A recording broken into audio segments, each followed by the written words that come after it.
Maukah kamu jadi istriku? Dengan mahar 15 miliar. Assalamualaikum, teman-teman. Aku pernah berdiri di sebuah kamar paling mewah yang pernah kulihat seumur hidupku, memakai gaun putih yang bukan dibeli oleh suamiku sendiri, sementara di hadapanku duduk seorang pria berusia 56 tahun yang orang-orang Dubai panggil Sultan. Malam itu, dia meletakkan satu map emas di atas meja, lalu berkata pelan, 15 miliar sudah menjadi maharmu. Tapi kalau engkau bisa memberiku seorang anak, aku akan memberimu 100 miliar lagi. Saat itu, jantungku seperti berhenti, karena jauh di kampung, suamiku masih mengira aku hanya bekerja sebagai TKW biasa. Sebelum kisah ini aku lanjutkan, tulis dulu di komentar kalian hadir dari daerah mana. Jangan lupa like dan subscribe. Semoga kisah ini bisa menjadi pelajaran untuk kita semua. Namaku Salsabila Kanita Raihanah. Tapi sejak kecil, orang-orang di kampung memanggilku Kanira. Kata ibuku, nama itu terdengar seperti doa yang lembut, doa agar aku menjadi perempuan yang tenang, patuh kepada kebaikan, dan selalu membawa harum nama keluarga. Aku berasal dari sebuah kampung kecil di pinggir sawah, tempat pagi datang bersama suara ayam, aroma tanah basah, dan kabut tipis yang turun di atas pematang. Rumahku sederhana. Dindingnya separuh tembok, separuh papan tua. Kalau hujan deras, atap dapur sering menetes. Dan aku biasa menaruh baskom kecil di bawahnya sambil tertawa pelan agar ibuku tidak merasa sedih. Sejak gadis, orang sering bilang wajahku manis. Tapi bagiku, kecantikan tidak pernah terasa seperti anugerah yang sepenuhnya ringan.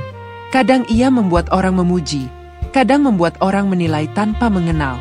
Aku lebih suka dikenal sebagai perempuan yang rajin bekerja, menjaga sholat, menundukkan pandangan seperlunya, dan berusaha tidak mengambil sesuatu yang bukan hakku. Aku menikah dengan Farhan saat usiaku 22 tahun. Dia bukan laki kaya. Dia juga bukan laki yang jahat pada awalnya. Setidaknya, begitulah yang kulihat dulu. Farhan pandai bicara.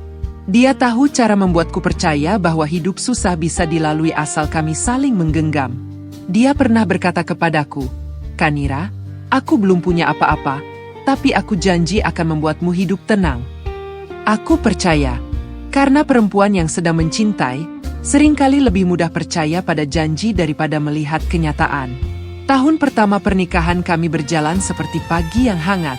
Aku membuka warung kecil di depan rumah kontrakan, menjual gorengan, kopi sachet, dan nasi uduk. Farhan membantu sesekali. Setiap subuh, aku bangun lebih dulu, mengambil air wudhu, lalu berdoa agar rezeki kami halal dan cukup.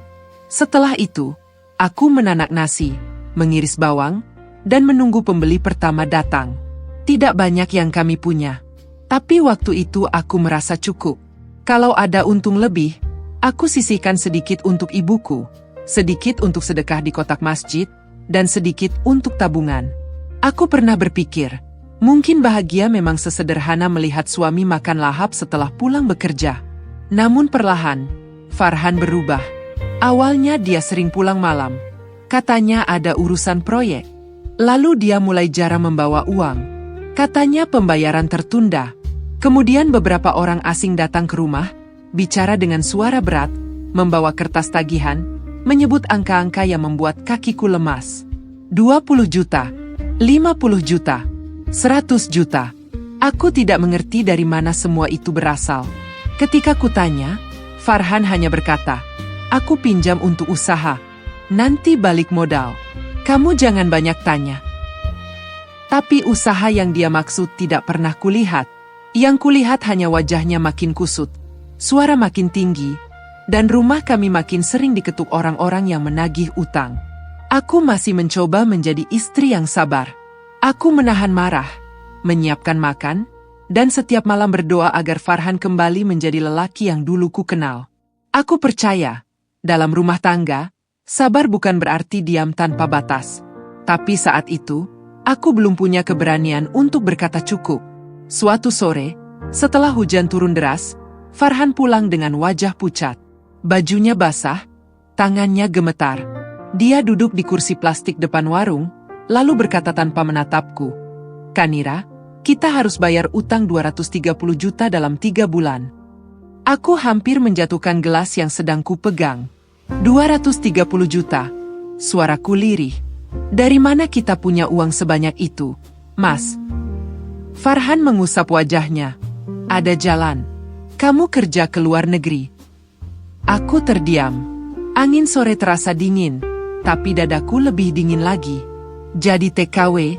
Tanyaku. Bukan selamanya. Cuma 2 tahun. Gaji di Dubai besar. Aku sudah kenal orang yang bisa mengurus. Aku menatapnya lama. Ada sesuatu yang ganjil dari cara dia bicara. Terlalu cepat. Terlalu siap. Seolah-olah keputusan itu sudah dibuat sebelum aku diajak bicara. Mas, kataku pelan, aku ini istrimu. Aku bisa bantu. Tapi jangan jadikan aku jalan keluar dari kesalahan yang aku sendiri tidak tahu. Farhan langsung berdiri. Kalau kamu tidak pergi, rumah ini bisa habis. Ibumu juga bisa ikut malu. Kamu mau orang kampung tahu suamimu dikejar utang. Kalimat itu seperti menamparku. Malamnya, aku sholat lebih lama dari biasanya. Di atas sajadah lusuh, aku menangis tanpa suara. Aku tidak meminta hidup mewah. Aku hanya meminta petunjuk. Aku takut meninggalkan kampung, takut jauh dari ibu, takut tinggal di negeri asing. Tapi lebih dari itu, aku takut menjadi istri yang tidak lagi punya kendali atas hidupnya sendiri. Beberapa hari kemudian, seorang agen datang. Namanya Bu Lela. Wajahnya ramah, bajunya rapi, suaranya lembut. Dia menunjukkan brosur rumah besar di Dubai, menjanjikan pekerjaan sebagai asisten rumah tangga dengan gaji yang katanya bisa melunasi semua utang Farhan. Majikannya keluarga kaya, katanya. Kamu cantik, sopan, bisa masak, dan kelihatan nurut. Mereka pasti suka. Aku kurang nyaman mendengar kata cantik disebut dalam urusan kerja. Tapi Farhan menatapku tajam dari samping. Seolah aku tidak boleh menolak. Akhirnya aku berangkat. Di bandara, ibu memelukku erat. Tubuhnya kecil, tapi pelukannya seperti tempat pulang paling aman. Dia berbisik, jaga syalatmu. Nak, jaga kehormatanmu. Rezeki itu bukan hanya banyak, tapi juga bersih. Aku mengangguk sambil menahan tangis. Aku tidak menceritakan semua soal utang Farhan kepada ibu. Aku takut hatinya hancur. Penerbangan ke Dubai terasa seperti mimpi panjang. Dari jendela pesawat, aku melihat awan seperti hamparan kapas.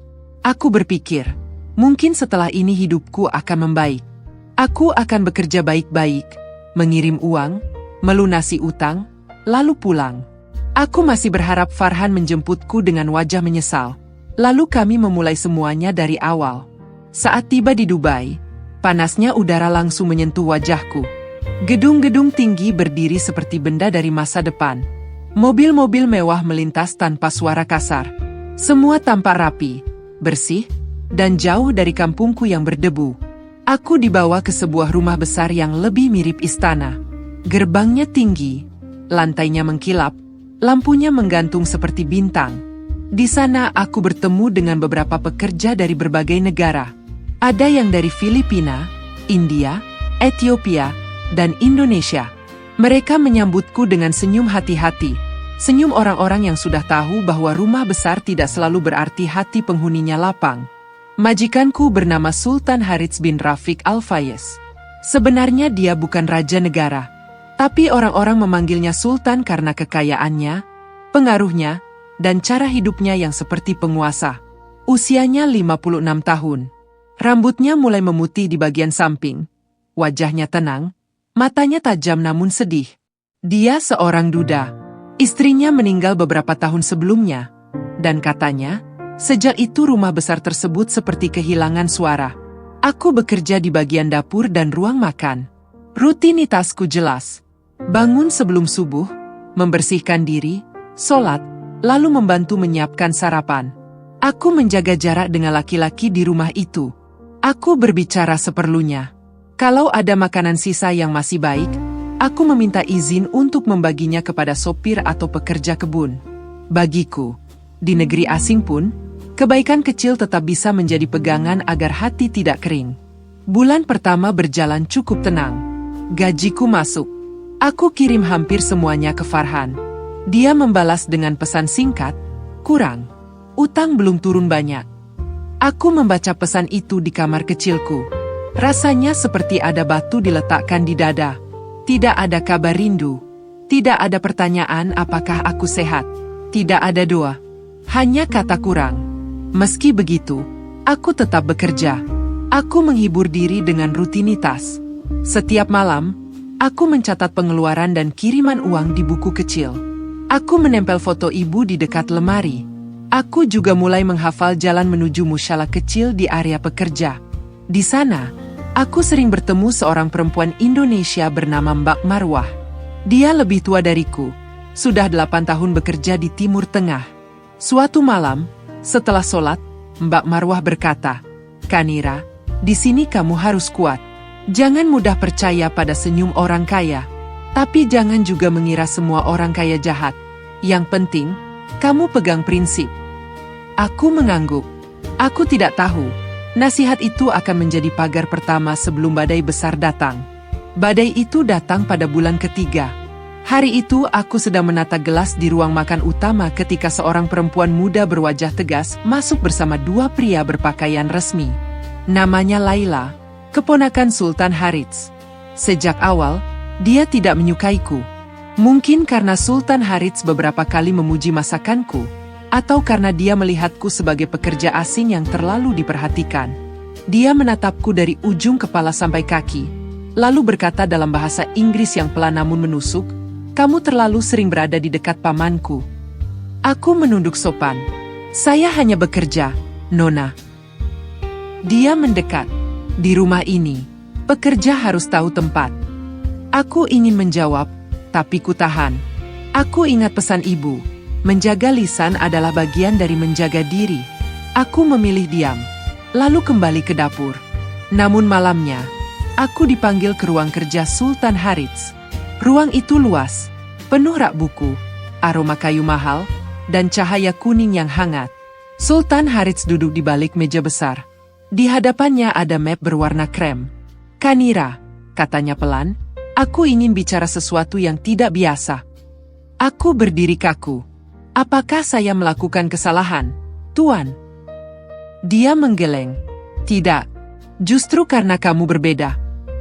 Aku makin tidak tenang. Dia bercerita bahwa keluarganya sedang menekannya.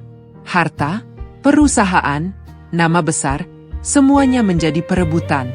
Sejak istrinya meninggal, rumah itu dipenuhi orang-orang yang datang bukan untuk merawat, tapi untuk menghitung warisan. Dia merasa kesepian, tetapi lebih dari itu, dia takut meninggalkan hidup tanpa keturunan yang bisa ia didik dengan kasih sayang. Aku menelan ludah. Aku tidak paham mengapa cerita itu harus disampaikan kepadaku. Lalu dia berkata, "Aku ingin menikahimu." Dunia seperti berhenti. Aku mundur setengah langkah. "Tuan, saya tidak bisa. Saya punya suami di Indonesia." Sultan Harits menatapku lama. Dia tidak terlihat marah. Justru seperti sudah tahu ada luka di balik jawabanku. "Dokumen yang diberikan agen menunjukkan statusmu tidak lagi terikat pernikahan," katanya. Aku terkejut. Tidak mungkin. Dia membuka map. Ada salinan dokumen berbahasa Indonesia yang tidak pernah kulihat sebelumnya. Di sana tertulis bahwa pernikahanku dengan Farhan telah diputus beberapa bulan sebelum keberangkatanku. Ada alamat yang bukan alamatku. Ada tanda tangan yang mirip tanda tanganku, tapi bukan goresanku. Tanganku dingin. "Ini palsu," bisikku.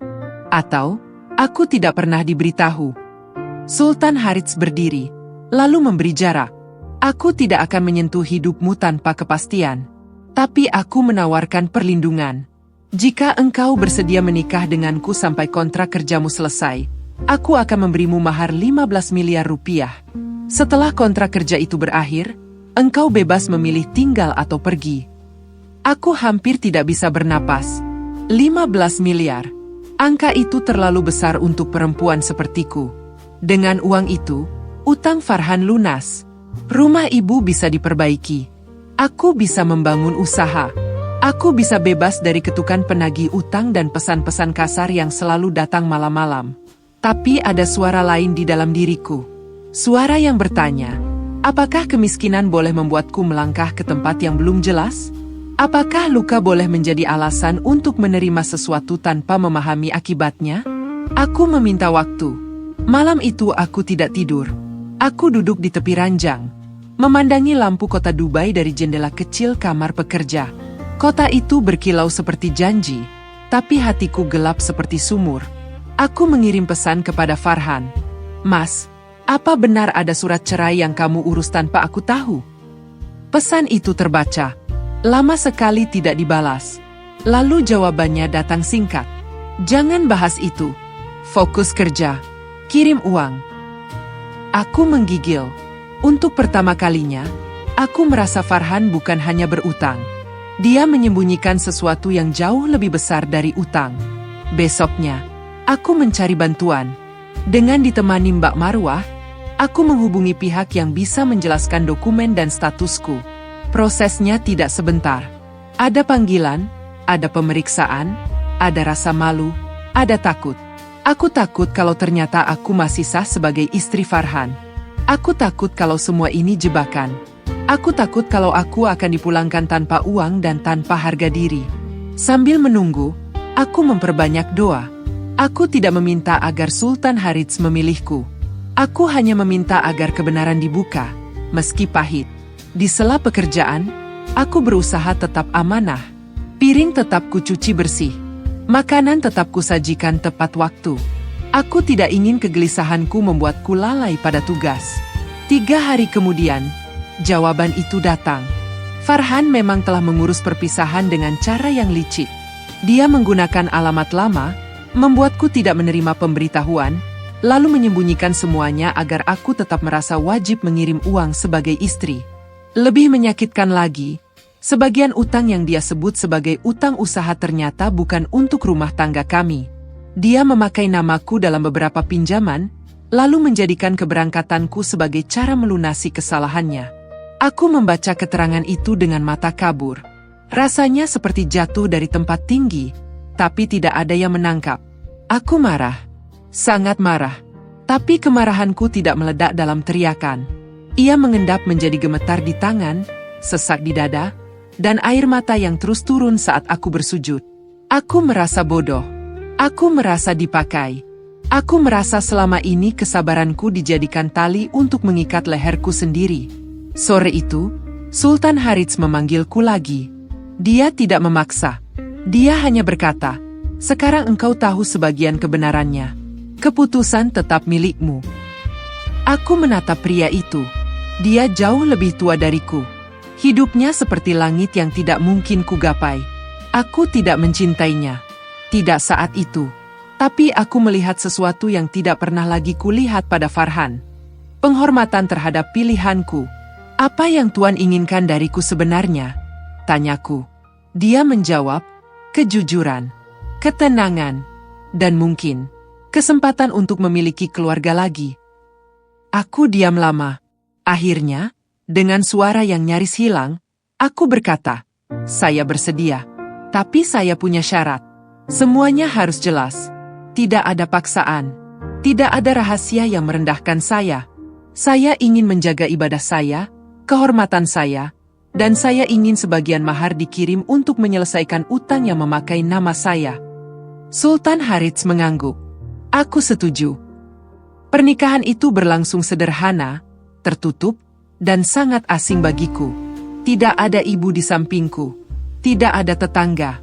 Tidak ada suara rebana. Hanya ruangan putih, beberapa saksi, dan hati yang masih gemetar. Aku memakai gaun panjang yang sopan, menutup rambutku, dan berusaha tidak menangis terlalu keras. Saat mahar 15 miliar disebutkan, aku tidak merasa menang. Aku justru merasa seperti sedang berdiri di antara dua jurang. Di satu sisi ada kemiskinan dan pengkhianatan. Di sisi lain ada kemewahan dan ketidakpastian. Aku memilih bukan karena rakus, tapi karena saat itu aku merasa tidak punya banyak pintu yang tersisa. Malam pertama itu, aku duduk di sofa kamar besar yang dingin.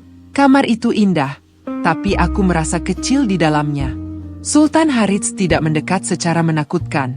Dia duduk di kursi lain, menjaga jarak, lalu meletakkan satu map emas di meja. Di sanalah dia mengucapkan kalimat yang mengubah hidupku. Kanira, 15 miliar itu maharmu. Tapi kalau engkau bisa hamil dan melahirkan anakku, aku akan memberimu 100 miliar rupiah lagi. Bukan sebagai harga dirimu, tapi sebagai jaminan hidupmu dan anak itu. Aku menatapnya, bingung, takut, dan hampir marah. Apakah bagi Tuan, aku hanya jalan untuk mendapatkan anak? Tanyaku. Dia menarik napas panjang. Tidak, tapi aku tidak akan berpura-pura. Aku memang menginginkan keturunan. Namun aku juga tahu, anak tidak boleh lahir dari hati yang dipaksa. Aku menunduk. Kalimatnya membuatku makin bingung.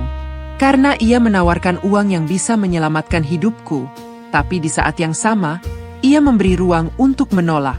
Farhan tidak pernah memberiku ruang seperti itu. Aku menyetujui perjanjian itu dengan syarat. Tidak ada tekanan, tidak ada penghinaan, dan aku diberi waktu untuk memahami hidup baru ini. Sultan Harits menyetujuinya. Namun setelah malam itu, hidupku tidak menjadi lebih mudah. Kabar pernikahan kami bocor ke sebagian keluarga Sultan. Laila marah besar. Dia menuduhku perempuan asing yang datang untuk merampas harta. Di lorong rumah, dia pernah berkata, "Kamu pikir dengan wajah polosmu, kamu bisa menjadi nyonya di sini?" Aku menahan napas. Saya tidak datang untuk merampas apapun. Dia tertawa pendek. Semua orang miskin berkata begitu sebelum melihat uang. Kalimat itu menusuk. Tapi aku tidak membalas. Bukan karena aku lemah, melainkan karena aku tidak ingin kehormatanku jatuh di tempat yang sama dengan prasangka orang. Di sisi lain, Farhan mulai menghubungiku terus-menerus. Entah dari mana dia tahu ada uang besar. Pesannya berubah dari dingin menjadi manis, lalu menjadi kasar ketika aku tidak membalas sesuai maunya. "Kanira, kamu lupa siapa yang mengirimu ke sana? Uang itu harusnya untuk bayar utangku. Kamu masih istriku di mata orang kampung. Kamu tidak akan tenang kalau aku buka semua." Aku membaca semua pesan itu dengan tangan gemetar. Setiap kalimatnya seperti membawa bau kampung. Bukan kampung yang kurindukan, tapi kampung yang penuh tatapan orang dan bisik-bisik memalukan. Aku ingin marah. Aku ingin membalas panjang. Tapi Mbak Marwah menahanku. "Jangan menulis saat hati terbakar. Nanti kata-katamu dipakai untuk menyerangmu." Maka aku diam. Aku kumpulkan bukti. Aku simpan dokumen. Aku belajar bahwa sabar bukan berarti pasrah diinjak. Sabar juga bisa berarti menahan diri sambil menyusun langkah yang benar. Beberapa minggu kemudian, aku mengirim sebagian mahar untuk melunasi pinjaman yang benar-benar memakai namaku. Bukan semua utang Farhan. Hanya yang bisa menyeret ibuku dan namaku. Aku juga mengirim uang kepada ibu, tapi tidak terlalu banyak sekaligus. Aku takut membuatnya kaget. Aku hanya bilang, "Bu, Kanira dapat rezeki. Rumah kita perbaiki pelan-pelan." "Ya." Ibu menangis di telepon. "Kamu baik-baik saja, Nak?"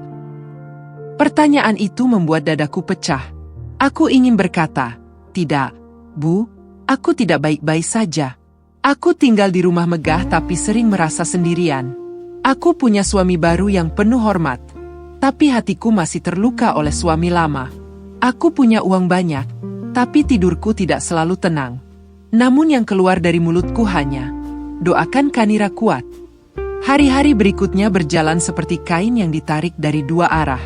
Di depan Sultan Harits, aku mencoba menjadi istri yang sopan. Aku menyiapkan teh, menemaninya makan, mendengarkan ceritanya tentang bisnis dan masa mudanya. Kadang dia bercerita tentang almarhum istrinya. Aku mendengar tanpa cemburu, karena aku tahu, cinta yang pernah ada tidak selalu harus dihapus agar cinta baru tumbuh. Dia juga memberiku guru bahasa Arab dan Inggris. Dia berkata, "Seorang istri tidak boleh dibuat bodoh agar mudah dikendalikan. Engkau harus mengerti apa yang terjadi di sekitarmu." Kalimat itu pelan, tapi mengobati sesuatu dalam diriku. Aku mulai melihat sisi lain dari Sultan Harits. Dia disiplin dalam ibadah. Ia tidak suka makanan terbuang. Ia menggaji pekerjanya tepat waktu. Setiap Jumat, Ia mengirim bantuan untuk keluarga pekerja yang sakit atau kesulitan. Aku tidak menganggapnya malaikat. Dia tetap manusia dengan ambisi besar dan masa lalu yang rumit. Tapi aku belajar, tidak semua orang yang datang dengan tawaran mengejutkan berniat menghancurkan. Namun Laila tidak berhenti. Suatu pagi, ketika Sultan Harits pergi keluar kota, aku dipanggil ke ruang keluarga. Di sana sudah ada Laila dan 2 kerabat lain. Mereka meletakkan beberapa lembar kertas di hadapanku. "Tanda tangani ini," kata Laila. "Apa ini?" "Pernyataan bahwa kamu tidak berhak atas warisan keluarga. Ambil saja uang yang sudah diberikan, lalu setelah kontrak kerjamu selesai, pergi." Aku membaca cepat. Bahasa hukumnya sulit, tapi aku mengerti satu hal. Dokumen itu bisa membuatku kehilangan hak apapun, bahkan jika kelak aku punya anak. Aku mendorong kertas itu pelan. Saya tidak akan menandatangani tanpa suami saya dan penasihat hukum. Wajah Laila mengeras. "Kamu mulai merasa pintar." Aku menatapnya. Kali ini tidak menunduk. Saya hanya tidak ingin dizalimi 2 kali dalam hidup saya. Ruangan hening. Untuk pertama kalinya, aku merasakan keberanian tumbuh dari luka. Bukan keberanian yang keras, melainkan keberanian seorang perempuan yang akhirnya sadar bahwa menjaga diri juga bagian dari ibadah. Sore itu, masalah makin besar. Laila menuduhku mencuri perhiasan keluarga. Sebuah kalung berlian hilang dari lemari pajang. Dan anehnya, seorang pelayan menemukan kotak kecil di dekat kamarku.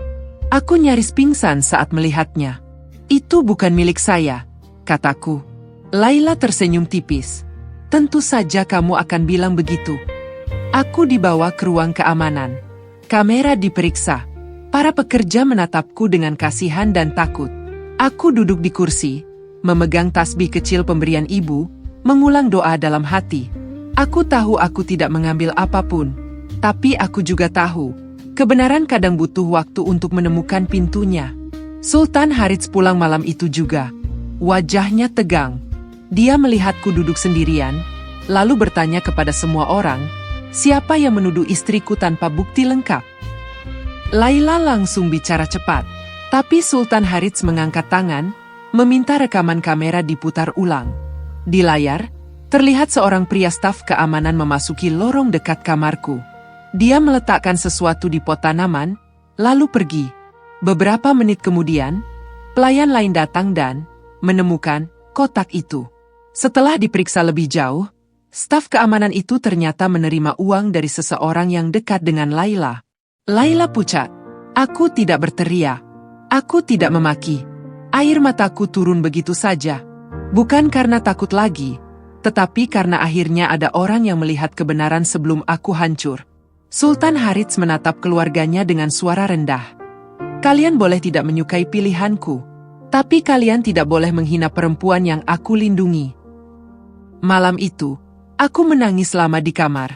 Sultan Harits datang, tetapi tetap berdiri di dekat pintu. "Kanira," katanya pelan, "aku minta maaf. Rumah ini membuatmu terluka." Aku menggeleng. Bukan hanya rumah ini. Hidup saya sudah lama terluka. Dia diam.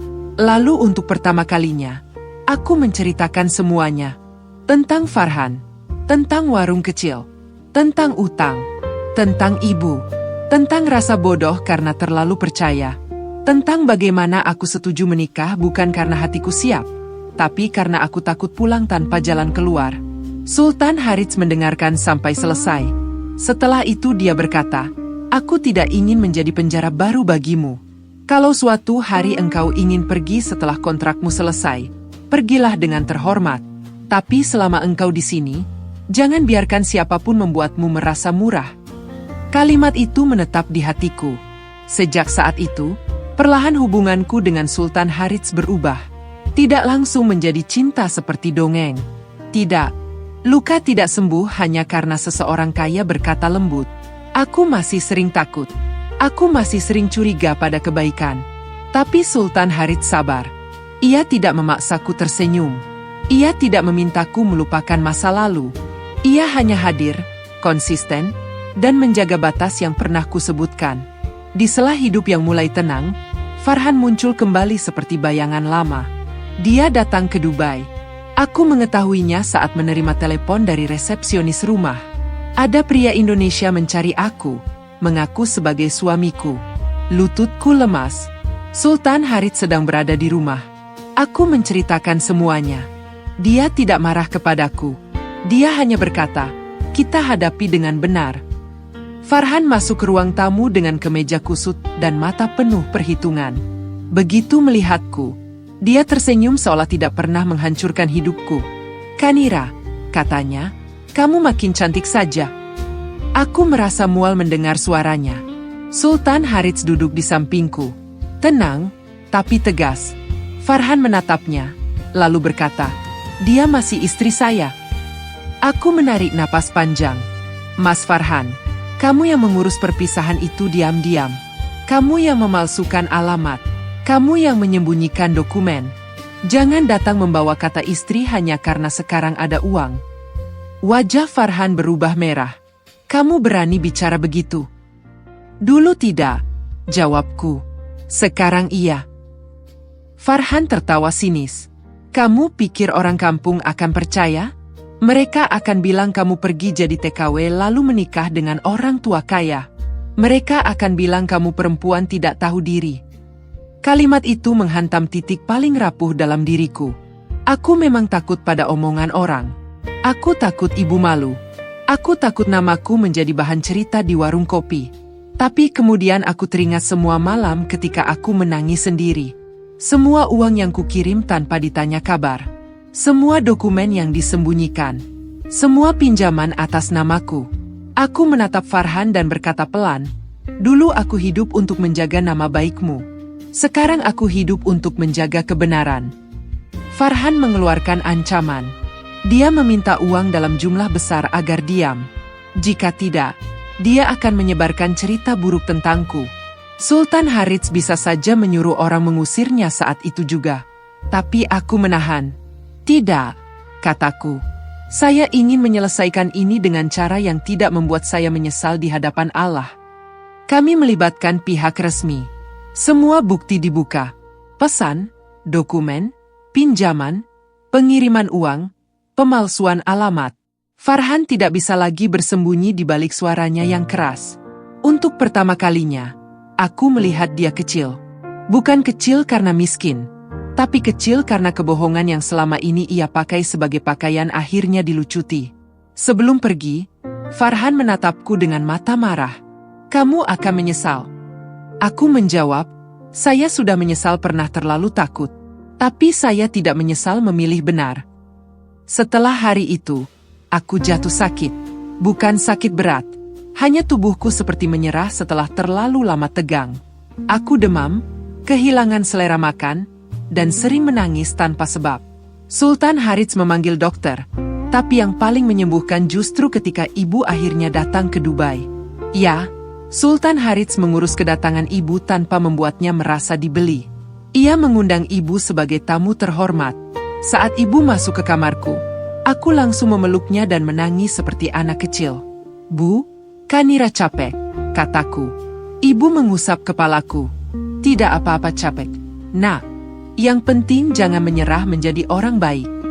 Aku menceritakan semuanya kepada ibu. Aku takut dia kecewa. Aku takut dia menganggapku salah.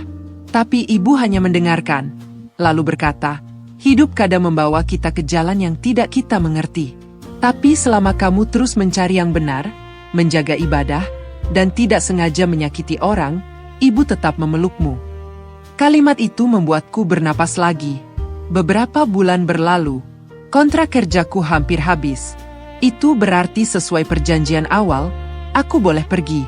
Aku sudah punya cukup uang untuk hidup nyaman di Indonesia. Rumah ibu selesai diperbaiki. Pinjaman yang memakai namaku bersih. Aku bahkan membuka rekening khusus untuk membantu beberapa perempuan kampung yang terlilit utang agar bisa memulai usaha kecil tanpa harus pergi jauh seperti aku. Namun saat hari kepulanganku makin dekat, hatiku justru makin bingung. Sultan Harits tidak pernah menahanku. Dia hanya bertanya suatu malam setelah makan malam, "Kanira, kalau engkau pulang, apa yang paling ingin engkau lakukan?" Aku menjawab, membuka rumah makan kecil untuk ibu, menanam bunga di halaman, tidur tanpa takut pesan tagihan. Dia tersenyum tipis. Itu impian yang indah. Aku balik bertanya, kalau saya pergi, apa yang tua lakukan? Dia memandang cangkir tehnya. Mungkin kembali ke rumah besar yang sunyi. Jawaban itu membuat hatiku nyeri. Aku menyadari sesuatu yang pelan-pelan tumbuh tanpa kusadari. Rasa aman, rasa dihargai, rasa didengar. Mungkin belum seperti cinta yang meledak-ledak, tapi ia seperti air yang menetes di tanah kering, sedikit demi sedikit membuat sesuatu hidup kembali. Lalu datang kabar yang membuat seluruh rumah berubah. Aku hamil.